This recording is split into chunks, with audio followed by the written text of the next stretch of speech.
हाँ चलो भाई, टॉपिक है फिजिकल प्रॉपर्टीज, जो कि ना बहुत ही आसान है। ये जो आपका एग्जाम है इसके लिए तो बहुत ही आसान है।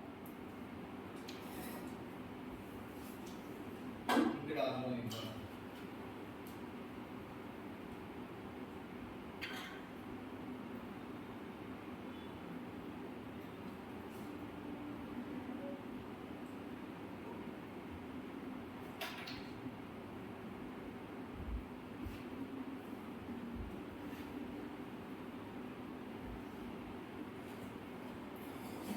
देखो जो हाइड्रोकार्बन होते हैं ना,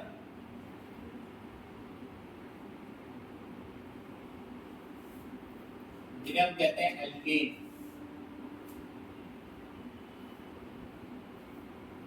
जैसे इथेन ले लो,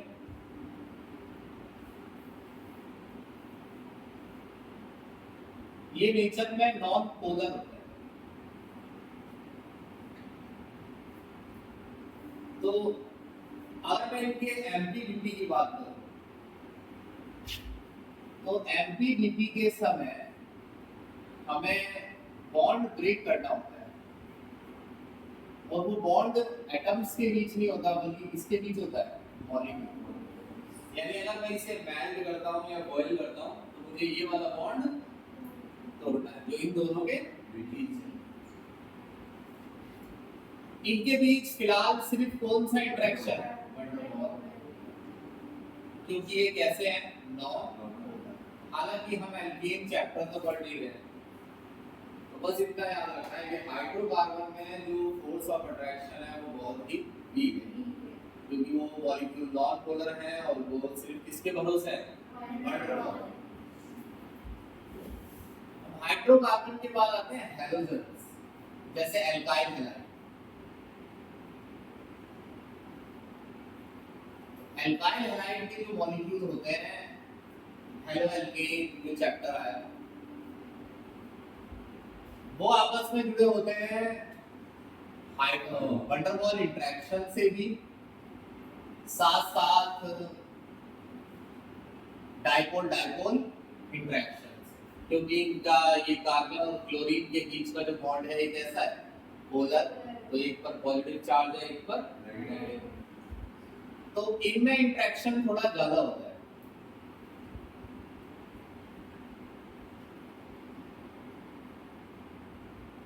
इसके कंपेयर में हाइड्रोकार्बन, क्योंकि डाइपोल डाइपोल की स्ट्रेंथ थोड़ी ज्यादा होती है। इसमें डाइपोल डाइपोल नहीं है क्योंकि इसमें पॉजिटिव और नेगेटिव पोल नहीं है। इसके बाद आता है आपका अल्कोहल। अल्कोहल इसके बाद भी आता है, सुनना। इसके बाद आता है आपका कीटोन एंड एल्डिहाइड। जो कीटोन के मॉलिक्यूल है या जो एल्डिहाइड के मॉलिक्यूल है, वो भी आपस में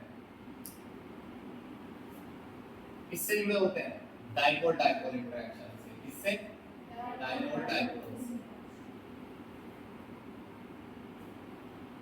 और इनका डाइपोल डाइपोल इनसे स्ट्रॉन्ग होता है, stronger than haloalkane and ether. ये याद रखने वाली बात है क्वेश्चन पर आने के लिए। हेलोएल्केन से भी ज्यादा होता है और ईथर। फिर इसके बाद आता है आपका अल्कोहल। अल्कोहल के मॉलिक्यूल आपस में जुड़े होते हैं हाइड्रोजन बॉन्ड से, और ये थोड़ा सा क्या होता है, स्ट्रॉन्ग इनसे। तो इन सबसे ज्यादा एमपीडीपी किसका निकलेगा, अल्कोहल।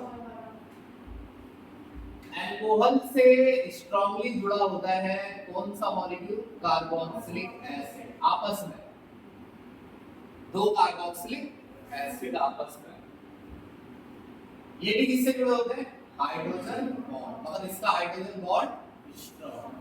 तो ऐसा ऑर्डर कहीं नहीं मिलता है, ये मैंने क्वेश्चंस के हिसाब से आपको तैयार करके दे दिया है, समझे मेरी बात। इस चैप्टर में हैलोजन्स आते हैं, कीटोन एल्डिहाइड आता है, अल्कोहल और ईथर आता है, कार्बोक्सिलिक एसिड। तो ईथर भी किससे जुड़ा है? डाइपोल डाइपोल इंटरेक्शन से। और हेलो एल्केन के पता नहीं क्या जुड़ा है, किससे जुड़ा है? डाइपोल डाइपोल इंटरेक्शन से। और हेलो एल्केन भी किससे जुड़ा है? Dipole dipole interaction. दिख रहा है?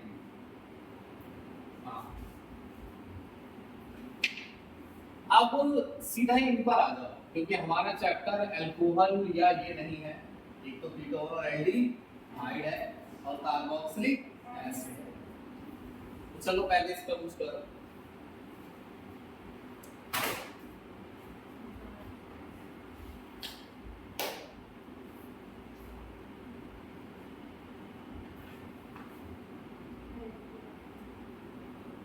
इनसे ना लाइटों से मुझे लग रहा है चक्कर आता है।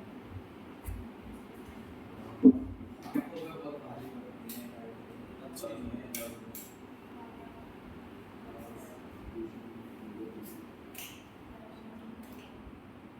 ये बंद हो गया, चलो मेरी बंद है। दिखता है क्या मुझे? हाँ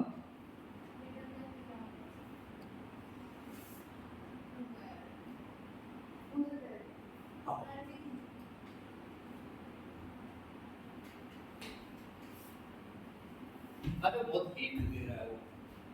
यहाँ खड़े होके तो देखो चक्कर आ रहे हैं, तभी तो मैं पी लेता हूँ। हाँ सुनो, हाँ भाई ज्यादा कुछ नहीं है, क्वेश्चन अभी हम करने लगेंगे, इसमें कुछ ऐसा खास बात नहीं है।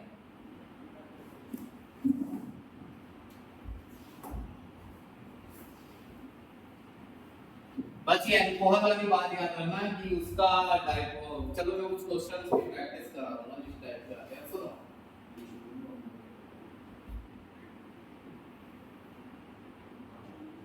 हाँ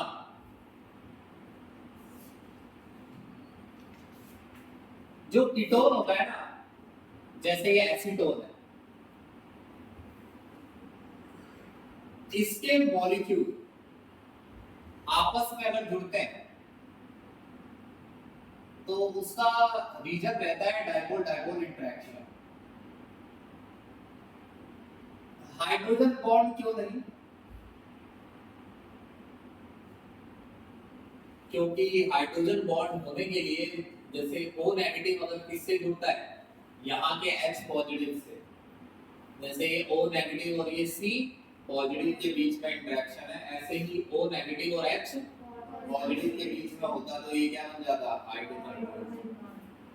मगर H पर जिस पर पॉजिटिव है वो H भी O से जुड़ा होना चाहिए था।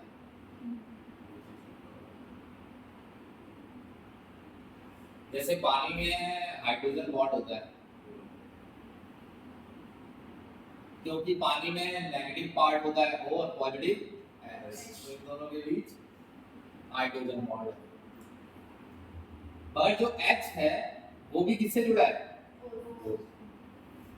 तभी उस पर इतना पॉजिटिव, जब H बहुत इलेक्ट्रोनेगेटिव एटम से जुड़ा होगा तभी उस पर इतना पॉजिटिव बन पाएगा, ये बॉन्ड की स्ट्रेंथ इतनी ज्यादा हो पाए कि हम इसे क्या बोल सके? हाइड्रोजन। क्लियर मेरी बात की? तो यहाँ सिंपली एसीटोन के मॉलिक्यूल किससे जुड़े हैं? डाइपोल डाइपोल इंटरेक्शन से, ना कि किससे? Hydrogen bond. अगला aldehyde, same aldehyde CH3 C double bond OH, H नीचे ले लो पॉजिटिव। ये अभी दिख रहा है कि मतलब इसमें क्या क्या सोचना पड़ेगा, ऐसा नहीं है, सोचने को इसमें बहुत कुछ होता है, मगर ये टॉपिक है ही नहीं इतना, इसका क्वेश्चन ऐसा आता ही नहीं है कि वो इतना मुश्किल हो। ये भी कैसा बॉन्ड है? Dipole dipole interaction. अब देखिए कि जैसे जैसे साइज बढ़ेगा नीचे की तरफ आप जाएंगे, एसीटोन का साइज बढ़ता है या कीटोन का साइज बढ़ता है? एल्डिहाइड का। जैसे जैसे साइज बढ़ेगा strength of van der Waals interaction increase, क्या इंक्रीज हो जाएगा? Van der Waals interaction. क्यों? क्योंकि वंडरवॉल इंटरेक्शन किस पर डिपेंड करता है? साइज पर। तो डाइपोल डाइपोल में उतना चेंज नहीं आएगा, लेकिन साइज बढ़ेगा इनका, तो इनके बीच जो वंडरवॉल लग रहा है उसमें चेंज ज्यादा। इनके बीच भी तो वंडरवॉल है, वंडरवॉल सबके बीच होता है। न्यूट्रल में सिर्फ वंडर, नॉन पोलर में सिर्फ वंडरवॉल होता है, और इनमें डाइपोल डाइपोल भी है और वंडरवॉल। तो जनरली एमपीडीपी क्या होगा? ऐसे इंक्रीज। अब एक चीज पूछेगा, क्या ये पानी में सॉल्युबल है? हाँ, कुछ भी नहीं करना है, इतना डीप भी नहीं जाना है। एल्डिहाइड और वाटर दोनों आपस में क्या बना सकते हैं? Hydrogen bond. कीटोन और वाटर भी आपस में क्या बना सकते हैं? Hydrogen bond. इसीलिए ये पानी में क्या है? सॉल्युबल। मगर सिर्फ लोअर कीटोन और लोअर एल्डिहाइड। हायर कीटोन में क्या दिक्कत है? जैसे ये हायर एल्डिहाइड है, मतलब चेन बहुत लंबी है, 4 से ज्यादा कार्बन है, तो हायर एल्डिहाइड में जो ये वाला पार्ट है नॉन पोलर, जो ये आर वाला पार्ट है इसको क्या बोलते हैं? Non polar. ये हाइड्रोफोबिक होता है, यानी ये वाटर को क्या करता है? रिपेल। और ये हायर एल्डिहाइड में, यानी ये जितना बड़ा होगा, नहीं यार,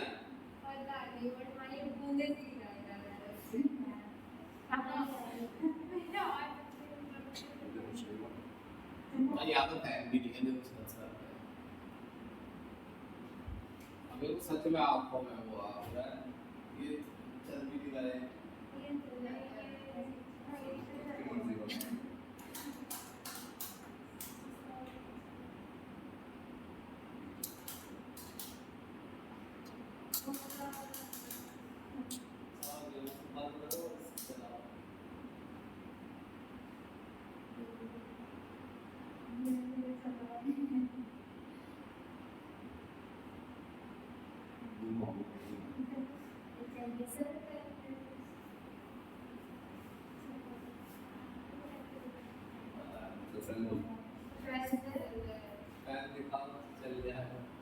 इसको थोड़े से मोटिवेशन की जरूरत सी लग रही है।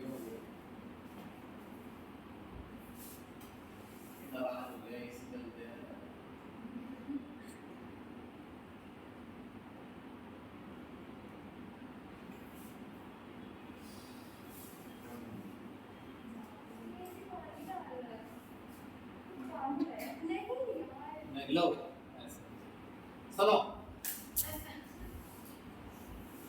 तो हायर एल्डिहाइड में ये हाइड्रोफोबिक पार्ट होता है ना, तो ये वाटर को क्या करता है?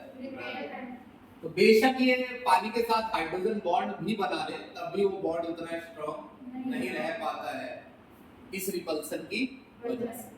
तो ये इनसॉल्युबल हो जाएगा वाटर, इनसॉल्युबल इन वाटर। जो एरोमेटिक एल्डिहाइड और कीटोन है, जो एरोमेटिक एल्डिहाइड होते हैं ना, ArCHO, इनमें तो ये जो चेन है ये हाईली वाटर रिपेलिंग है, तो ये तो वाटर में डिसॉल्व होता ही नहीं है। ये तो रीजनिंग क्वेश्चन आएगा, आपसे पूछेगा why aromatic aldehyde do not dissolve with water, ऐसे, क्योंकि उसमें जो चेन रिंग है वो नॉन पोलर पार्ट है और वो वाटर में डिसॉल्व, वाटर को क्या करता है? वो रिपेल। बेशक एल्डिहाइड वाला फंक्शनल ग्रुप पानी के साथ क्या बना सकता है? हाइड्रोजन बॉन्ड, और फिर भी वो डिसॉल्व नहीं होगा। आर वाला पार्ट बहुत बड़ा है। क्लियर मेरी बात की? इतना ही है बस। स्टेरिक मिनरल्स भी बोल सकते हैं, स्टेरिक मिनरल्स बहुत ज्यादा है। हां, ये भी बोल सकते हैं, लेकिन ऐसा कहीं नहीं लिखा है, बुक में लिखा है सीधा कि आप बता दीजिए कि R जो है वो हाइड्रोफोबिक पार्ट है और वाटर को रिपेल करता है। अब इसमें आता है कार्बोक्सिलिक एसिड। भाई ये तो सिंपल ही है कि कार्बोक्सिलिक एसिड के मॉलिक्यूल आपस में किससे जुड़े होते हैं, हाइड्रोजन बॉन्ड से, तो उनका एमपीबीपी इनसे ज्यादा। इवन मैंने आपको बताया इसका एमपीबीपी अल्कोहल से भी क्या होता है,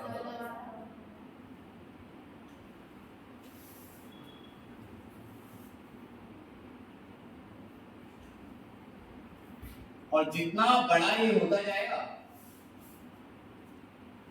एज आर इंक्रीज उतना ही इंटरेक्शन और बढ़ता जाएगा, एमपीबीपी इंक्रीज। और एक और सिंपल बात, पानी में डिसॉल्व होते हैं हाँ, क्योंकि ये पानी के साथ क्या बनाते हैं, हाइड्रोजन बॉन्ड, मगर आर वाला पार्ट जितना बड़ा होगा उतना ही डिसॉल्व होना मुश्किल हो जाएगा, क्योंकि आर वाला पार्ट पानी को क्या करेगा, समझ रहे हो मेरी बात? अब देखो इसके कुछ क्वेश्चन ऐसे आते हैं, तो उधर से बोलो।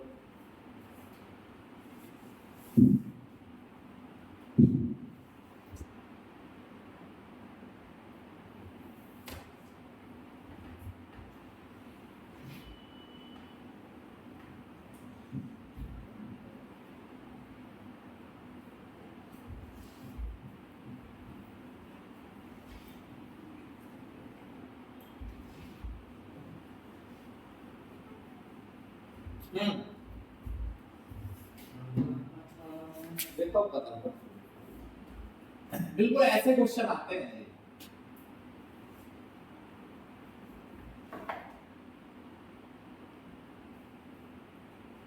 एक साइज का आर आता है पहली बार, अलग अलग साइज क्या आ रहा है, अरे कोई क्वेश्चन आएगा जो पेपर पे सॉल्व हो सकता है, जिसको पेपर से पेन से बताया जा सकता है, जो एक्सपेरिमेंट से बताना पड़े वो नहीं आएगा इसमें, समझे?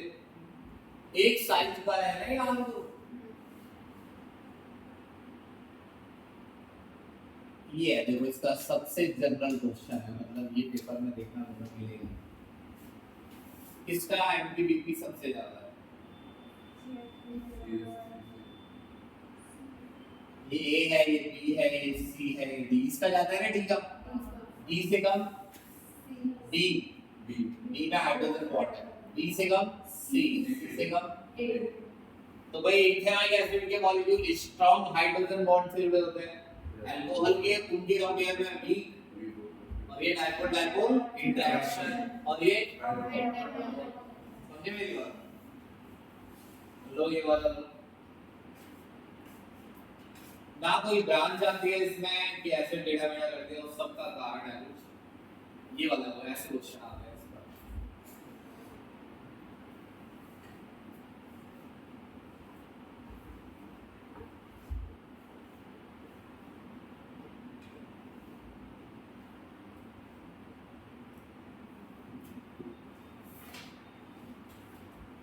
चलो बताना अंदाजा लगा इसमें एमपीबीपी ज्यादा है।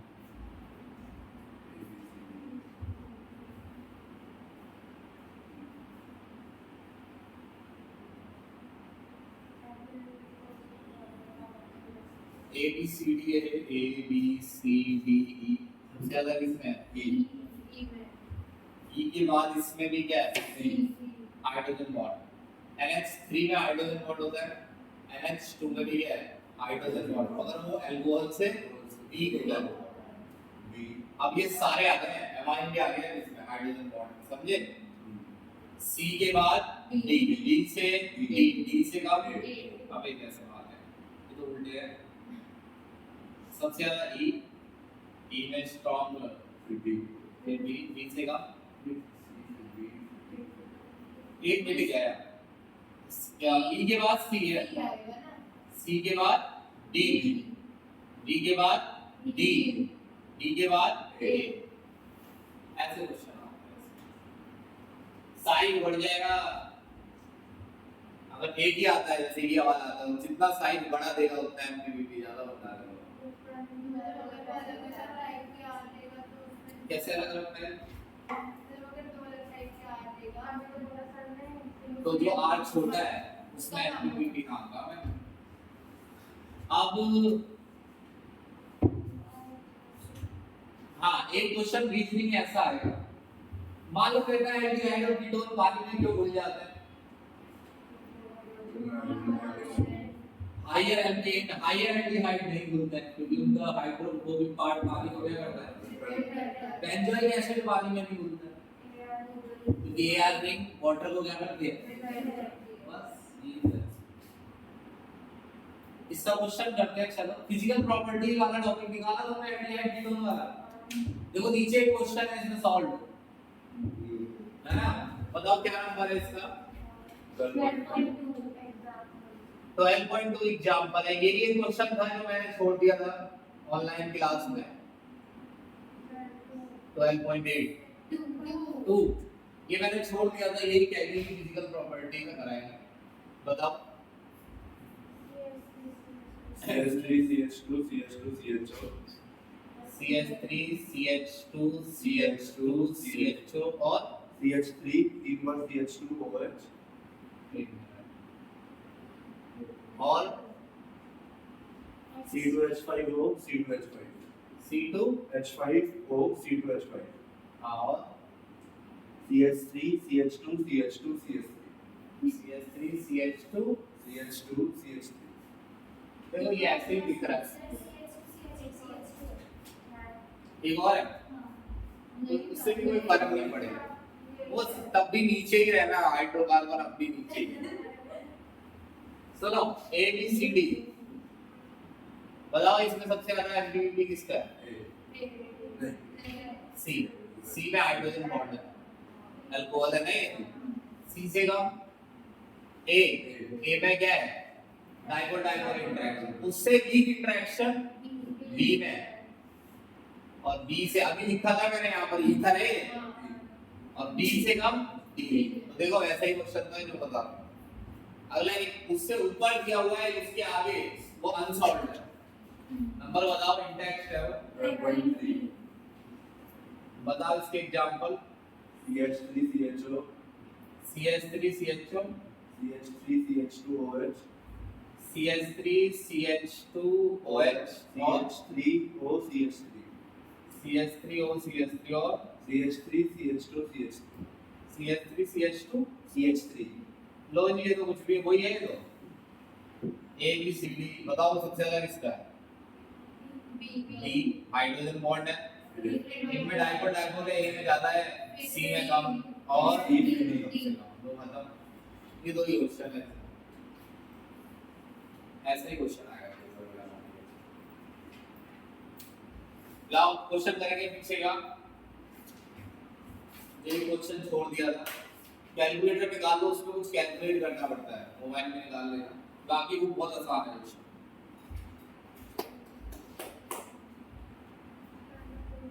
मिटा दो तुम पढ़ो क्वेश्चन मुझे बताना और कैलकुलेटर निकालो। चालू है इसे सबसे लास्ट में से पहले वाला है।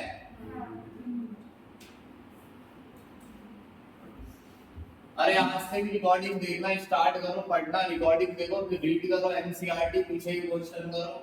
दो दिन में भी एक चैप्टर करोगे तो पूरे पूरे दिन यहाँ आके मत बैठ जाओ। अभी बता रहा हूँ अच्छा बाद में कुछ टाइम नहीं मिलेगा इन चीजों की बातों का मकसद नहीं रह जाएगा। कितनी तारीख है 20-15 दिन है। अब अगर घर बैठ के पढ़ सकते हो 12 घंटे 13 घंटे यहाँ आके मत बैठो। समझे संडे आया यहाँ आके बैठे थे सुबह ही गई आता हम लोग उसमें पूरा दिन निकल जाएगा। अब सुबह उठते हैं अपनी किताब पढ़ और पीछे के क्वेश्चन कर अगर कुछ नंबर चाहिए। सेकंड लास्ट क्वेश्चन बताओ। An organic compound contains 69.77% carbon. हाँ बस एक मिनट 12 पॉइंट क्या है 199. इस कंपाउंड में कार्बन है हाइड्रोजन है और ऑक्सीजन। कार्बन की परसेंटेज 69.77. हाँ और हाइड्रोजन 11.6. 6। और बचा हुआ ऑक्सीजन है। बचा हुआ लगाओ हिसाब कितना है मेरे को चक्कर से आ गई बोर्ड में।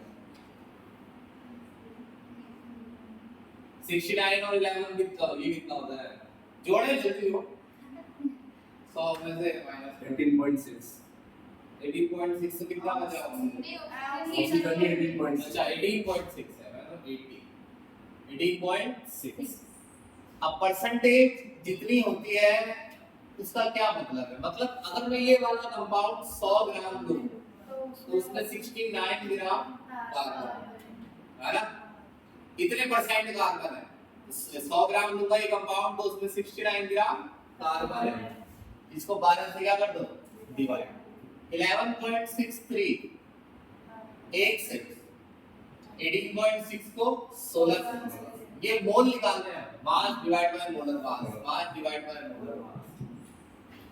तब ये डिवाइड एक के आएंगे 5.88 तब डिवाइड ये वाला बोलो हां ये डिवाइड ये तो 11.63 हो गया ये 1.16 1.16। अब जो सबसे छोटा नंबर है इंपेरिकल फॉर्मूला क्वेश्चन है, तो सबसे छोटे मोल है उससे तीनों को क्या कर दो? डिवाइड। 11 में टॉपिक आता है, अगर वो बिल्कुल ही नहीं पढ़ा है तो ये क्वेश्चन रटना पड़ेगा तो। अगर पढ़ा है तो उसमें ऐसा होता है जितनी परसेंटेज दी है उतना ही मास से मोल, जो सबसे छोटे मोल है उनसे तीनों को डिवाइड कर डिवाइड। 5.88 को डिवाइड कर 1.16 से, 11.63 को डिवाइड कर 1.16 से, 1.16 को डिवाइड कर 1.16 से। अरे मत कर मेरे को बात 5 10 और 1 ठीक है जी। कह रहा है पढ़ो क्वेश्चन क्या क्या कह रहा है। The molecular mass of the compound is 86 है, चलो ठीक है। It does not reduce tolerance reagent. हाँ एक मिनट, ये एल्डिहाइड नहीं है। It doesn't reduce tolerance reagent क्योंकि ये एल्डिहाइड नहीं है। इसका मतलब ये एल्डिहाइड नहीं है। और But forms an addition compound with sodium. तो एडिशन कंपाउंड सोडियम बाइसल्फाइड से दोनों बना लेते हैं, कीटोन भी और एल्डिहाइड। तो इसका मतलब देखो ये अब चलिए कैसे चल रहा है ये एल्डिहाइड नहीं है मगर ये कीटोन क्योंकि ये क्या दिखा देता है? Sodium bisulphide addition reaction. तो show addition reaction shows addition reaction with NaHSO3, hence it is a ketone और हाइड्रोफॉर्म टेस्ट पॉजिटिव है, इसमें COCH3 ग्रुप है। पॉजिटिव हाइड्रोफॉर्म टेस्ट, तो पॉजिटिव हाइड्रोफॉर्म टेस्ट है तो इसमें क्या है? COCH3 ग्रुप है। क्या है? COCH3। On Weiger's oxidation, it gives ethanoic and propanoic acid.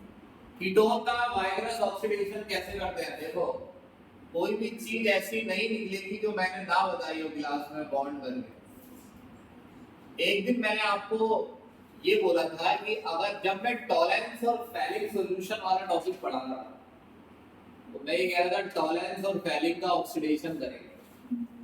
उस समय मैंने आपसे बोला था कि कीटोन के ऑक्सीडेशन के लिए कंसंट्रेटेड HNO3 डालेंगे।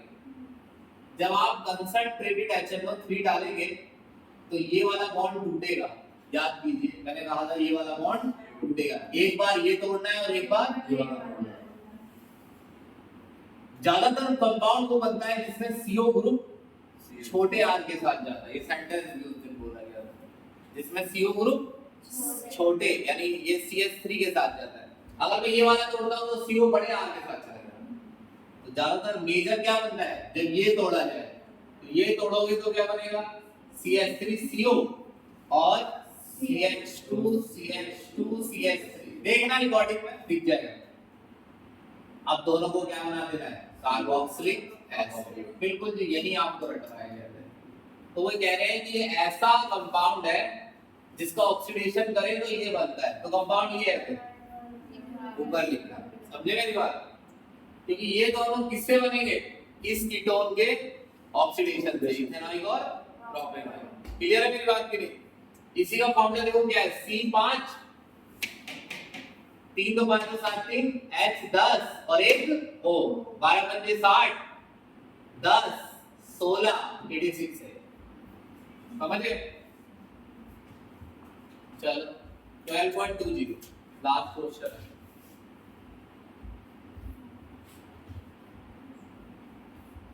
तो 2 मिनट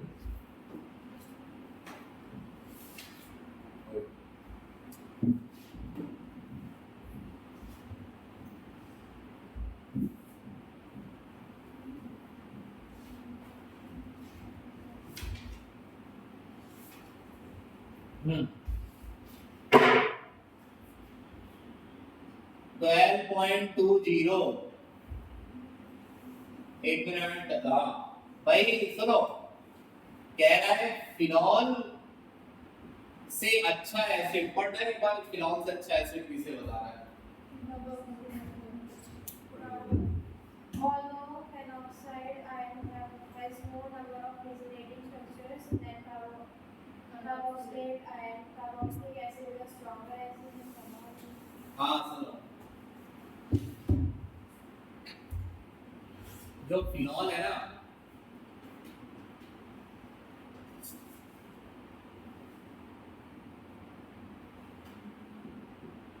ये एक एसिड है।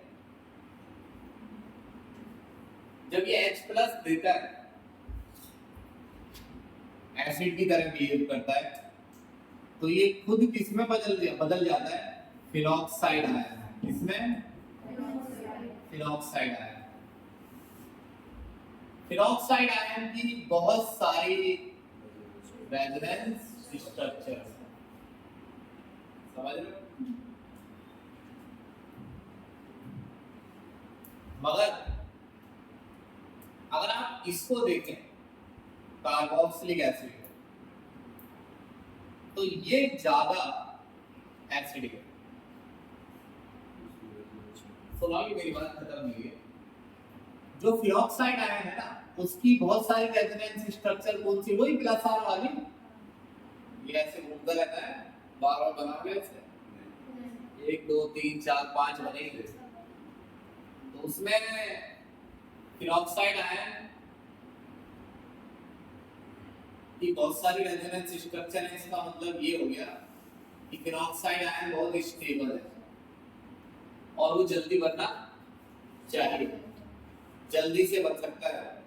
और जल्दी से बन सकता है मतलब फिनॉल आसानी से क्या दे सकता है? H+, क्योंकि जल्दी क्या बन जाएगा? फिनॉक्साइड। और ये काफी स्टेबल कंपाउंड है। समझ रहे हो मेरी बात? मगर फिर भी कार्बोक्सिलिक एसिड ज्यादा एसिडिक है। ज्यादा एसिडिक किसे बता रहा है? कार्बोक्सिलिक। क्या कारण है इसका? देखो, किसी भी कंपाउंड पर जब नेगेटिव चार्ज होता है और फिर ये नेगेटिव यहां आएगा, जब ये लोन पेयर दे देगा तो ये नेगेटिव हट जाएगा, क्योंकि लोन पेयर देने से इस पर क्या आएगा? पॉजिटिव एक स्ट्रक्चर दिखाएगा। ओ आसान क्वेश्चन है, ये एक मिनट में दिखा देता। ये हमारा एक स्टूडेंट है अमान, मैंने तो कई बार बताया, जो पढ़ाता था, ये 11th में क्वेश्चन पूछता था मुझसे।